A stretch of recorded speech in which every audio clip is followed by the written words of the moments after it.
I'm Alfred Huger. I'm a co-founder at Command Zero. My role here as chief product officer means I do a little bit of everything and not a lot of anything, like most startup founders. But what our company does is we focus on building a platform that lets tier two cyber investigators get to clarity quickly on complex issues. So our focus is on taking these Byzantine cases that couldn't be solved and letting someone unravel them sort of independent of their skill set to help people level up. My last role was at a very, very large company where I had been acquired into, and we'd grown a fantastic business around it, and we were servicing hundreds of thousands of customers. But the problems that I saw taking place in those customers were the same ones I saw 25 years ago when I started, and that needle hadn't moved, and we saw a huge opportunity. We thought that the simple stuff, the things that analysts could deal with automatically, that was really well serviced. But what mattered were those ones that escaped from there. All the issues that got escalated, those are the ones that are going to put you on the front page of the New York Times, not the ones you knock down. And the reason it hasn't been solved is it's difficult. Even with technologies like large language models, et cetera, it's not an easy problem. We wanted to take a shot at it because if we felt if we changed it, we could truly leave our mark in an industry that is extremely important. For a long time in this space, people assumed that there was not a way to handle this without it being entirely a person-driven event. And I think we've proven at this stage that you can marry up autonomous decision-making and user-led investigations to be able to come to outcomes that you couldn't get to before. There's a lot of bespoke and cobbled together systems that help sort of solve for this niche today. And we are able to prove that you can displace those and have high quality outcomes. The original partner that we worked with had a fantastic reputation, was a previous operator. And so when we spoke to him about the technology we were building, it wasn't an educational process. It was critical feedback, and it allowed us to shortcut having to educate other investors, for example. So it was an excellent partnership. We were very excited to work with Insight because of that. AI is top of mind for us. It's a rising tide that pushes everyone up, but it's not just on the defenders side of the house. There's been a history in our space that attackers have an asymmetric advantage. And so an attacker only has to get it right once. A defender has to get it right every time. So it's never in their favor. And when you have attackers that are machines and don't rest and have absolutely no need for marshaling resources that they have to ask somebody for, they can simply create them. And if they have skills they don't have, they can go find them. That's something a human can't do, and they can do it at speed.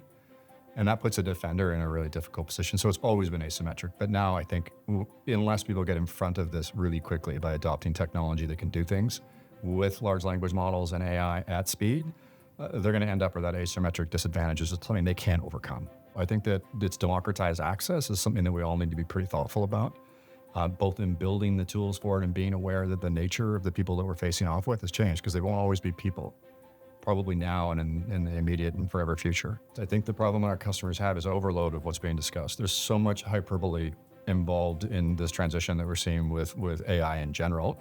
And then you couple that with an industry that's already sensationalistic and loves to lead through fear marketing. It makes it tough for them to know what's real. So it's not about what isn't being discussed. It's about trying to filter out what's real and what actually impacts them, and probably more importantly, like what they can do about it. What measurable change can they implement? A lot of our customers suffer from talent shortages. We don't have enough people for it really anywhere in tech. This is even more complex in our environment because in order to protect against an environment, you have to understand all of its pieces really, really well. You can't be a specialist and be successful. You have to be a specialist in everything. Large language models specifically help us, if not overcome it, then certainly level the playing field.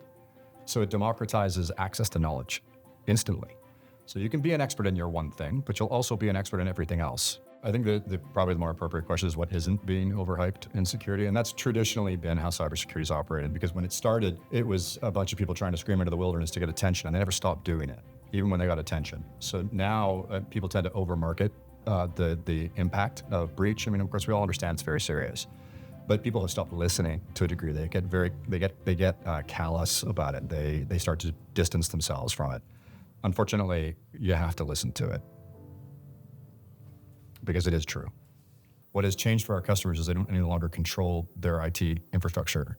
They don't control what services you use. They don't control where the data goes. They can certainly try, but the reality is they don't. And particularly now, they have to take the advantage of large language models and also the risk.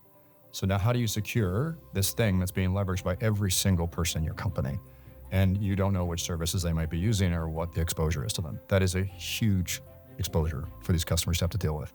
On the other hand, they don't want their users not to be able to leverage AI. It'll become a competitive disadvantage like overnight. So it's a new vector that they have to be concerned about, and it might even be bigger than anything they've dealt with in the past. The biggest thing I've learned at this startup or any other that I've been at is everybody has a plan until they get punched in the face. There's no book that's consistent on how to run a startup. You may have done them successfully in the past, and you get to relive all of your previous mistakes in a different way at your new places. It takes a lot of fortitude to be able to get through these. One of the most difficult things I've learned here that I think I'd learned before but forgotten was that you have to celebrate the wins and really embrace them, because every day at a startup is an emotional roller coaster.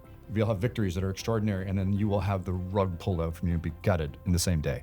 Myself and my other two co-founders have never believed in chasing a dollar. We're not looking to build a company that we can sell, for example. We're not looking to go public. What we're looking to do is build the best possible product we can that people love, and then all of those options become available. But if we don't do those two fundamental things, then no option is in front of us. So success looks like having thousands of customers that are deployed that really love it, that speak well of it when they're like 3 drinks in at an RSA party.